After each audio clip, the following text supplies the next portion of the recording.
नमोस्तु हे स्वामी, नमोस्तु नमोस्तु नमोस्तु। आचार्य श्री, हम ये जानना चाहते हैं कि दान का उत्कृष्ट फल क्या है। दूसरा प्रश्न है, तीर्थंकर पद कैसे प्राप्त होता है। ये दान का उत्कृष्ट फल क्या है, ध्यान रहे। भक्ति भाव से दान करे उसका जग सम्मान करे। भक्ति भाव से दान करे उसका जग सम्मान करे। भक्ति भाव से दान करे उसका जग सम्मान करे। भक्ति भाव से दान करे उसका जग सम्मान करे। निज का वह बहुमान करे और निज का वह बहुमान करे।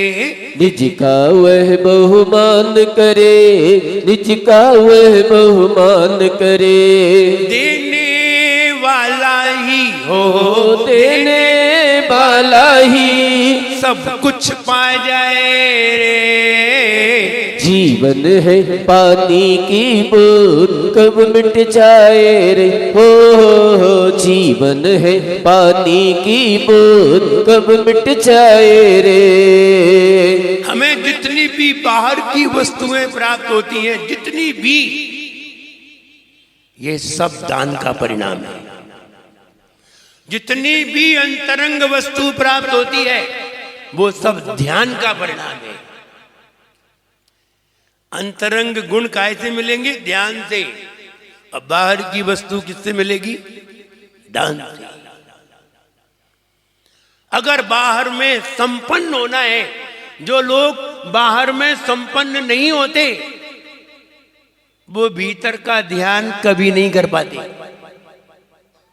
और जो बाहर से संपन्न होते हैं वे अंतरंग का ध्यान भी कर लेते हैं। तीर्थंकर भगवान, जिनके घर में एक दिन में 14 करोड़ रत्नों की वर्षा हुई, संपन्न थे, ना कमाना था, ना बनाना था, ना कुछ लाना था, आराम से रहना था। ऐसे लोग ही ध्यान कर पाते हैं। और जो संपन्न नहीं होते वे सवेरे उठ के व्यापार का ध्यान करते हैं, दुकान का ध्यान करते हैं, अपने अपने काम का ध्यान करते हैं। और जो संपन्न होते हैं वे आत्मा का ध्यान करते हैं। हर कोई नहीं करता। आप लोग यहां बैठे, लाओ हम आपको लिख के दे दें कि आप वे लोग हैं जो संपन्न हैं, जिन्हें खाने पीने की और कमाने की चिंता नहीं है। वो लोग यहां बैठे हैं। और जिन्हें चिंता होती ना तो वो ऐसे ही वहीं से हाथ जोड़ लेते गेट से, बोले टाइम नहीं। जो फ्री हैं, जैसे कोई प्रोफेसर है,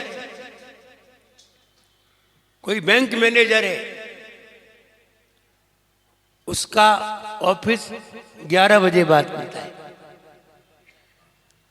11 बजे उसका ऑफिस खुलता है। वहां आराम से भगवान की पूजन करेगा, 9 बजे तक मंदिर में बैठा रहेगा।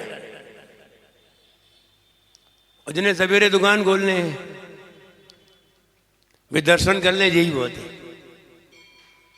यही उनके जीवन में बहुत है कि उन्होंने दर्शन कर लिया। तो जो संपन्न होते हैं वे ही भगवान की भक्ति में तल्लीन होते हैं, ऐसे ही नहीं होते। तो दान का फल क्या है? जितना बाहर का वैभव है ये सब दान का ही फल है। कहते हैं उच्चैर गोत्तम प्रणुते, मुनियों को प्रणाम करने से उच्च गोत्र की प्राप्ति होती है। दानात भोगो, और दान से सारे भोग प्राप्त होते हैं। सब रोटी, कपड़ा, मकान, व्यापार, धन, गहने, ये सब किससे मिले? दान से। तो दान से सारे भोग प्राप्त होते हैं। ये दान का फल है। और दान का फल, और फिर दान कैसा हो? उत्कृष्ट होता चला जाए। आपने ज्ञान दान किया, आपको क्या मिलेगा? ज्ञान दान रिटर्न है, दान रिटर्न है। ज्ञान दान दिया, क्या मिलेगा? आचार्य कुंद कुंद भगवान ने क्या दिया? पूर्व भाव में क्या दिया था? आहार दान नहीं, ज्ञान दान। क्या हुआ उन्हें अगले भाव में? ज्ञान, भगवान जैसा ज्ञान हुआ, ज्ञान दान। आहार दान से क्या मिलेगा? भोजन, भोजन दिया है, रिटर्न हो जाएगा। भोग भूमि, एक दिन आहार दो, 100 करोड़ लाख वर्ष तक भोजन करो। एक दिन मुनिराज को आहार दो, 100 करोड़ लाख वर्ष तक भोजन करो, बैठे बैठे। एक बार बना के दो, 100 लाख करोड़ वर्ष तक बना बनाया खाओ। क्या बढ़िया व्यवस्था है। ऐसी व्यवस्था तो तुम्हें हिंदुस्तान में कहीं ना मिले।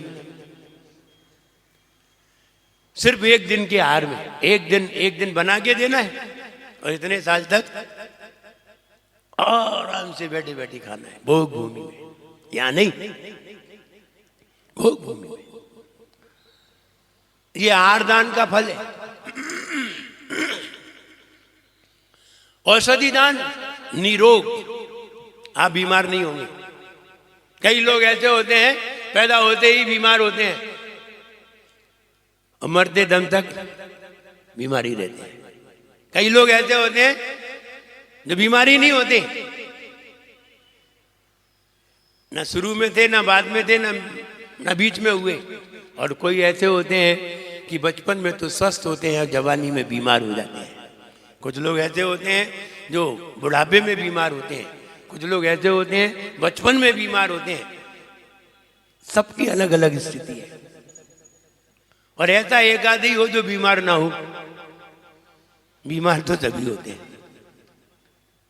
औषधि दान देने से बीमारी नहीं होती, क्योंकि हमने सामने वाले को निरोगता प्रदान की है, हमें भी निरोगता मिलेगी। और अंत में आता है अभय दान। अभय दान मुनियों, ये दान चारों प्रकार के दान मुनियों को दिए जाते हैं। जिसने दान दे लिया है, मुझे लगता है इसने अपने ये जन्म ही नहीं अगले भव को भी सुधार दिया है, अगला भव भी सुधार लिया उसने। इसलिए दान सर्वोत्कृष्ट है। और पूछा कि तीर्थंकर पद हमें कैसे मिलता है? दान दे मन हर्ष विषय के, ये भव यश पर भव सुख दे के। दान देने से तीर्थंकर प्रकृति का बंध होता है। दान देने से, कौन सा दान देने से? कोई सा भी दान देने से। ये नहीं कहा है कि यही वाला दान। दान कोई सा भी हो सकता है, आहार दान भी हो सकता है, औषधि दान भी हो सकता है। श्री कृष्ण औषधि दान से तीर्थंकर प्रकृति के बंध को प्राप्त हुए। कौन सा दान? औषधि दान। तो औषधि दान से भी तीर्थंकर प्रकृति का बंध हो जाएगा। आहार दान से भी तीर्थंकर प्रकृति का बंध हो जाएगा। अभय दान से भी तीर्थंकर प्रकृति का बंध हो जाएगा। ज्ञान दान से भी तीर्थंकर प्रकृति का बंध हो जाएगा। इसलिए दान कोई सा भी हो, तीर्थंकर प्रकृति के बंध का कारण है। और दान वे ही दे पाते हैं जो धर्म को समझते हैं, वरना अहंकार भी हो जाता है देते समय। इसलिए दान का फल संसार के सभी प्रकार के भोगों की प्राप्ति है। चक्रवर्ती ऐसे ही नहीं चक्रवर्ती बन गया। धीरे धीरे मुनिराज को आहार देते देते, दान देते देते एक दिन उसने चक्रवर्ती पद को प्राप्त किया। एकदम कोई नहीं बन गया।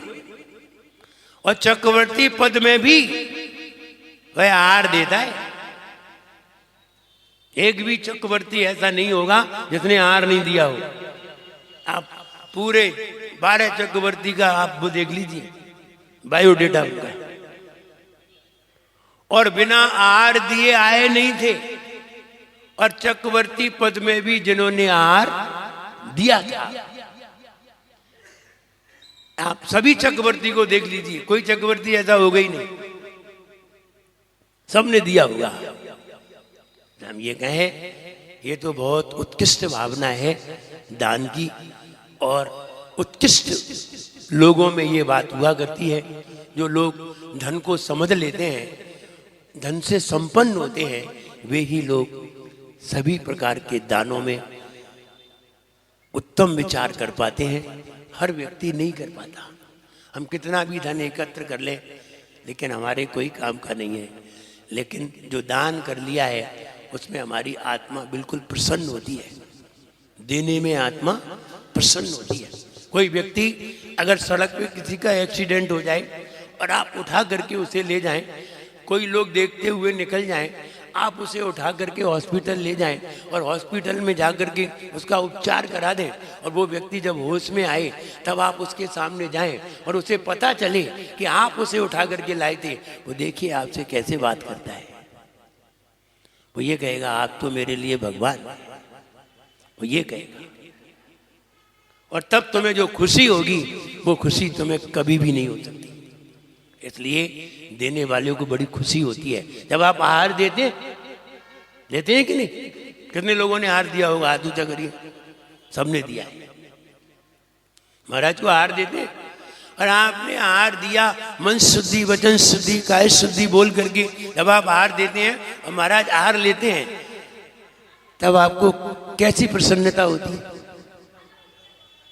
बताइए, कैसी प्रसन्नता होती है? जो प्रसन्नता भोजन करके भी नहीं होती, वो प्रसन्नता आहार दे के होती है। जो देते हैं वो जानते हैं क्या प्रसन्नता होती है। मन खुश हो जाता है, इतना खुश हो जाता है कि दिन भर प्रसन्नता रहती है, दिन भर। सुमति भैया होती है कि नहीं? वो एक गिलास दे जाते हैं, दिन भर खुश रहते हैं। इसलिए लाल गाड़ी से दौड़ करके आते हैं, बोले हमें आहार देना और कुछ नहीं करना है, और ये गिलास दे करके खिसक लेंगे। बोले मिल गई खुशी, अब दिन भर खुश रहेंगे। तो आहार देने पर सुनील भैया क्या खुशी होती है, वो तो वही जानते हैं जो देते हैं, हर कोई नहीं जानता है। इसलिए आहार दे करके एक अलग प्रसन्नता होती है। आज हमने न जाने कौन सा उत्तम कार्य कर लिया, आज हमारे जो हाथ सफल हो गए। कहते हैं ना, है पांव वो जो तीर्थ का वंदन किया करे, है पांव वो जो तीर्थ का वंदन किया करे, है हाथ वो जो संत की सेवा किया करे। वरना हाथ किस काम का? उसकी जुबान में प्रभु गीत गाए जो, है आंख वो जो वीर का दर्शन किया करे। इसलिए हमारे हाथ सफल हो जाते हैं। ये लगता है आज हमने बहुत ऊंचा कार्य कर लिया। जो आहार देता है वो समझता है आज हमने बहुत उत्तम कार्य किया है। मुझे लगता है इससे उत्तम कार्य दुनिया में कोई भी नहीं है। एक बार तुम्हारी पूजन भी सेकंड नंबर पे आ जाएगी, लेकिन आहार फर्स्ट नंबर पे आ जाएगा। इसलिए दान का उत्कृष्ट फल दुनिया के सभी संपदाओं को प्राप्त करना, और सभी संपदाएं प्राप्त हो जाती हैं, वो व्यक्ति फिर अपने आत्मा की संपदा को प्राप्त करने के लिए तैयार हो जाता है। जब तक वैभव प्राप्त नहीं होता तब तक आत्मा का वैभव दिखाई। तुम खूब कमाई करो, इतना कमा लो, इतना कमा लो कि तुम्हारी 7 पीढ़ी भी तुम्हारे कमाया हुआ भोग ना पाए। फिर आप सोचिए आप क्या सोचते हैं। फिर आप ये सोचने लगेंगे अब कमाई बंद करो, अब तो कुछ अपने बारे में सोचो, तब ये सोच आ जाएगा। लेकिन आएगा तभी जब आप संपन्न हो जाएंगे। जब आपका बेटा हो और आपका बेटा, आपके 2 बेटे हो, या आपका एक बेटा हो और एक बेटा आपका, आप अपने बेटे के लिए बहुत कमा रहे हैं और अचानक बेटे की मृत्यु हो जाए, फिर देखिए आप क्या सोचते हैं। अब किसके लिए कमाएं? अब तो ये लगता है कि अब कहीं जाकर के एकांत में बैठ करके आत्मा का ध्यान करें। आगे वही जब तक बेटा था तब तक उसकी सेवा में लगी थी, अब कोई है ही नहीं, अब कुछ करना ही नहीं है। तो कुछ नहीं करना है तब आत्म ध्यान करने का मन होता है, जब कुछ करना होता है तब कोई काम करने के मन होते हैं। इसलिए दान से हमें श्रेष्ठ वस्तु प्राप्त होती है, उससे हमारा मन निर्मल होता है, जिससे हम आत्म ध्यान करते हैं और तीर्थंकर पद को भी प्राप्त कर लेते हैं। नेक्स्ट प्रश्न।